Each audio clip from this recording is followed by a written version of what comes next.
Hey YouTube friends, have you been wondering how to get rid of lower back pain? And you've probably been researching this and have just found so many different sources. Well, I'm going to cover with you today how to get rid of lower back pain from the perspective of a specialist physical therapist.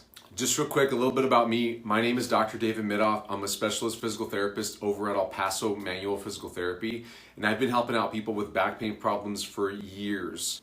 So I've had many chances to explain this to patients, and we've had tons of success of helping patients escape having an unnecessary back surgery, avoid having to take medications, and escape having to visit the doctor for frequent injections for a back pain problem. I split this up into 7 pieces, so I'm going to cover each one by one.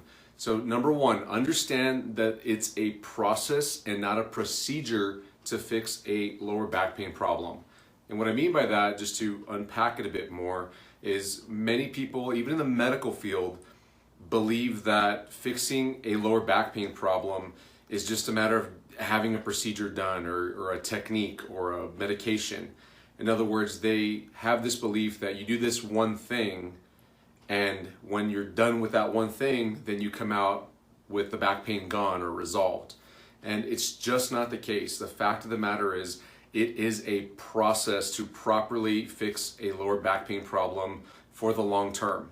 Now, it can be a procedure or a technique or a surgery or something like that to get short-term relief of back pain. It is possible to get pain gone today, or maybe even for a few days, or maybe even for a few weeks or months, but to properly fix it for the long term, where you feel like you have control over the back problem and you know that you know what to do to make it stay healthy and not allow that problem to come back and turn into a worse problem as time goes on.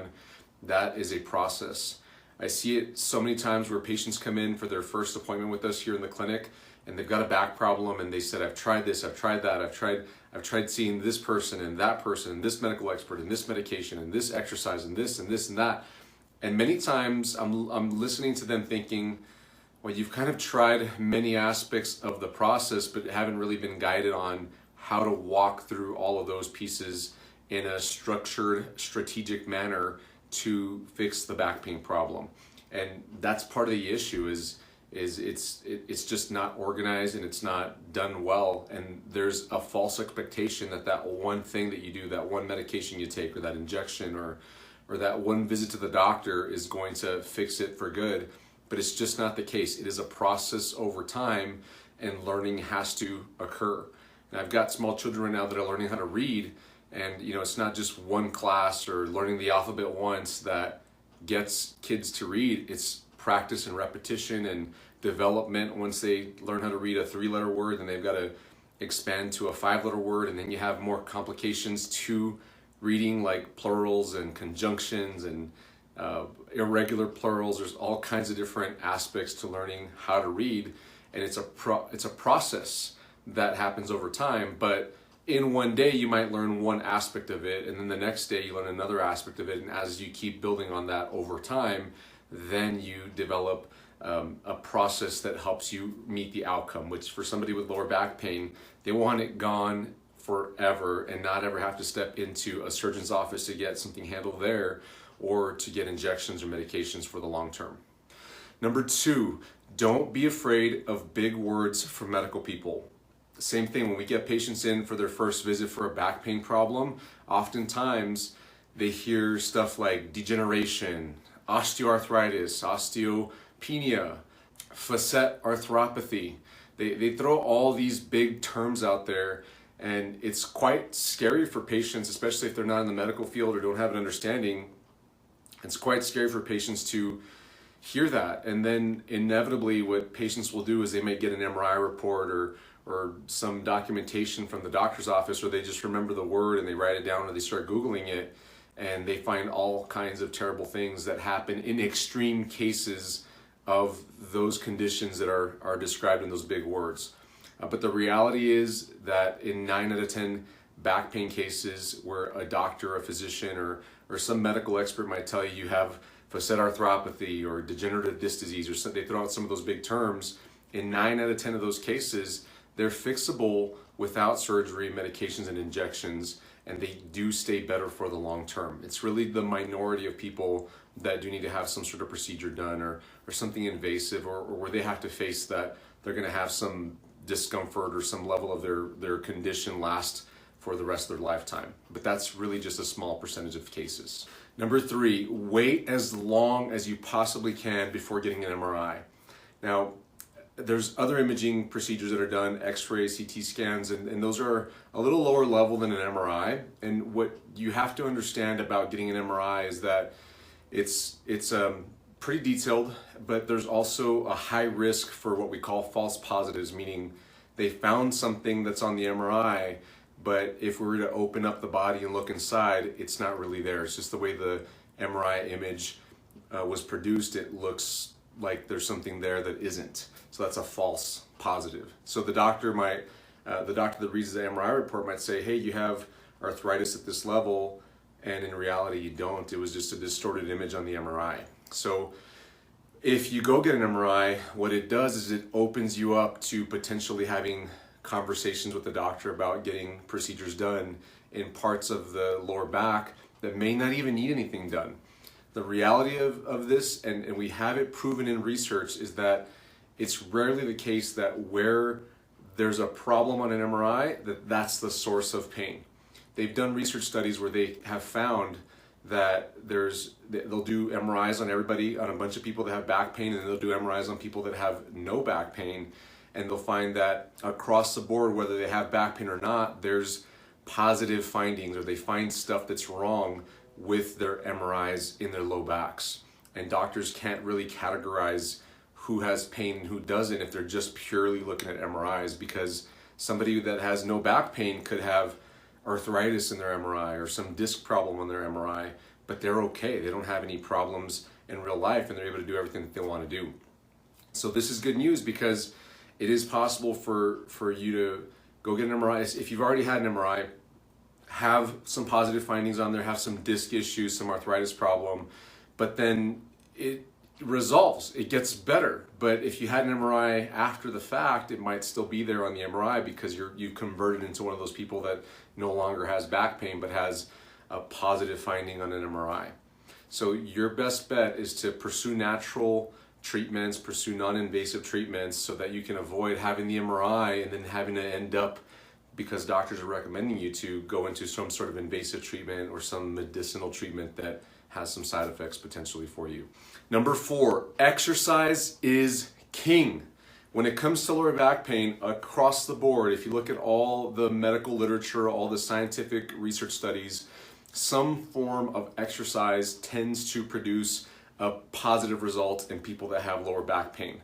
Now, that's a big, huge generalization, and the fact is we get patients that come into the clinic all the time that say, when they're listing out all the things they've tried, I've tried this, I've tried that. Some of those are, I've tried crunches, and I've tried squats, and I've tried this exercise I found on YouTube, and this other one that was recommended to me from my friend and my family member who resolved their back pain, but it didn't work for me.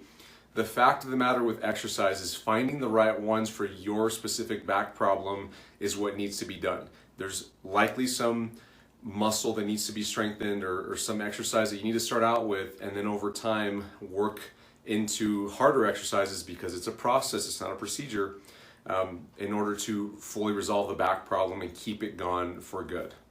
Now, number 5, if exercise is king, then habits are queen. What I mean by that is what you tend to do and the body position and the way that you move when you're doing those things. So if you have a desk job, then you tend to sit for longer periods of time. Or if you love watching shows on TV, then you probably also sit for long periods of time. Now, where you sit, the way your chair's set up, the support on the chair, or if you drive a lot, the car seat that you're in, its support as well might affect the position of your back, and it could affect the health of your back. So the habits that you're in greatly affect your back problem. It's also the movement, how you move through life, the way that you walk, the way that you get up, your exercise routine that you keep or don't keep. The habits that you do are a big deal. So here in the clinic, when we see patients with back pain, we're often asking them about their daily routine, about their lifestyle, so that we can get the information we need to better guide them on how to modify those things, the way they sit, the way they move, their exercise routines so that they can build good habits or tweak their mediocre habits so that they become good habits so that it benefits their back problem. Number 6, there will be ups and downs in getting your back pain problem taken care of. So just understand that, and I tell this to patients all the time whenever they start out here in the clinic, that you're probably going to get better right away. You're going to start feeling better here within the next couple of weeks, and then expect a flare-up, because inevitably as people feel better, they get a little more confident, they start wanting to do the things that they loved to do before they had back pain, and they're not quite ready for it unknowingly, and the back pain flares up again. And it's that vicious cycle that oftentimes kills people's motivation to drive forward into something, because they assume that what they were doing didn't work because the pain returned. But in reality, that's just the way life is. It's never a linear improvement where each day is better than the last day, and better and better and better and better, and it just goes straight up in a straight line. It's more up and down, like the waves of a roller coaster, and one day may be good, but the next day might be bad. But as long as you're following the process of how to fix your back pain problem for the long term, then overall, as time goes on, you'll trend in the right direction, and you should be able to take care of your back problem for good. Number 7, expert help will expedite the process. So this is where I want to recommend to you that you get in touch with an expert physical therapist or some specialist that you feel is best suited to handle your problem. Now, if you're looking for a natural solution, I definitely recommend the specialist physical therapist. If you're seriously considering that your back pain problem might need surgery, then please go talk to the orthopedic surgeon or the best person for you. But if you're looking to naturally resolve your back problem, expert physical therapist can guide you on the exercises that you need to do, discuss with you the habits that you have, other aspects of your back pain problem, the history, old injuries that you've got, and also do hands-on work to make sure that any joints that are not moving well, any muscles, tendons, ligaments, other soft tissues that need to be broken up or freed up, get freed up as fast as possible, so that when you go to do exercises, they're most successful for you, and you can progress through them as fast as possible. And so that, go back to number 1, it's a process, not a procedure, so that you can shorten the length of that process. Fixing a back pain problem on your own very well could take you a year or more. Here in the clinic, we whittle it down to a couple of months, sometimes even shorter, depending on the severity and how many other factors are involved. It may be longer.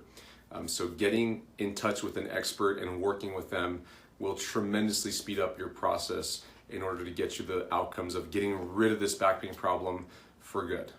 So YouTube friends, if you thought that this was helpful for you, please give us a like right here and move your cursor over there and hit the subscribe button so that you can get notified whenever we release new helpful content for your health. And please share this video with anybody that you think needs to hear this. I love it when we can help out people that we don't even get to meet. They always comment on our videos, and we try to get back to them as soon as possible to get an update on how they're doing and how they're feeling.